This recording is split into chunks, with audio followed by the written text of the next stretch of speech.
UNC Basketball, here on The Drive with Tim Donnelly, 99.9 The Fan. UNC Basketball is playing Boston College tomorrow. They need to smack the heck out of Boston College tomorrow. This is not just get a win game. This is taking out the frustration of an entire fan base to annihilate Boston College. They need to take out the frustration of the players, of which I'm sure is immense. The coaches, of which I'm sure is immense. The fans, the former players, everything out on Boston College. It needs to be 40 minutes where it feels like how you felt watching Ian Jackson dunk versus Wake Forest. And not anything else that has to do with that Wake Forest game. Just that one, 7 seconds where you're like, is he timing his feet to jump? And oh! That's what it needs to be. It's not just snapping a 2-game skid. I'm seeing a lot of that, right? Because obviously I'm perpetually online. I'm reading all of the previews and everything, and it's a lot of UNC on a 2-game skid. UNC has to fight back and stop this 2-game skid. It's not a 2-game skid. It's reversing a season of worries. Because there were, and we were there for the ride, fans were as well, there were so many things that looked shaky against the good teams they had in their non-conference schedule, right? When they played all of the ranked opponents that they played early in their season, there was a lot that made you go, ooh, don't like the way that looks. But you had the crutch of saying, yeah, that's against the top 25 team. Like, not everybody's going to have a big, Hunter Dickinson. Not everybody's going to have a big, da-da-da, right, all the way through. Then the last 2 games happened, the 2-game skid. And you can't brush it off anymore. And now all those concerns become real, right? Because it's no longer, well, it just happens against good teams. Now it's something that has happened a whole bunch, and it's happened against good and not good teams. It's not 2 games of skid that they're looking to kind of wash themselves of. It's a season of worries becoming permanent. Right? It's that next move where you realize, oh, okay, gotcha. All of that wasn't a coincidence. All of that was real. They need to take out their frustration on Boston College. Boston College is second to last in the ACC. They give up a bunch of points, and kind of outside of hand, one of their guards, they have a really hard time scoring the ball. Part of me wants to encourage UNC to throw out the playbook. You shouldn't need great baseline inbounds calls to get open layups against Boston College. Go dunk on them.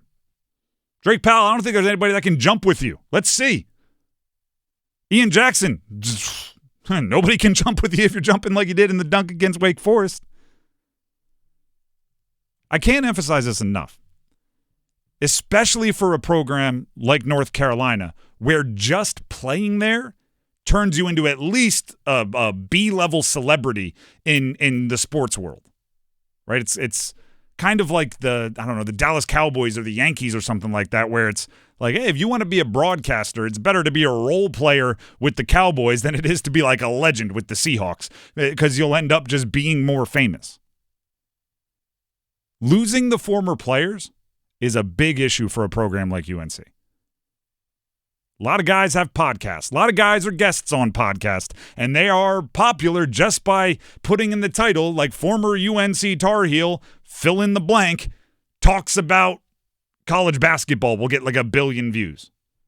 Just in the last 24 hours, scrolling through my social media, the algorithm's kicking me to Justin Jackson, to Raymond Felton, to Theo Pinson. I'm watching last night on TNT. Kenny Smith has confetti coming from the ceiling on TNT because Caleb Wilson, one of the top recruits we'll talk about later, commits to UNC.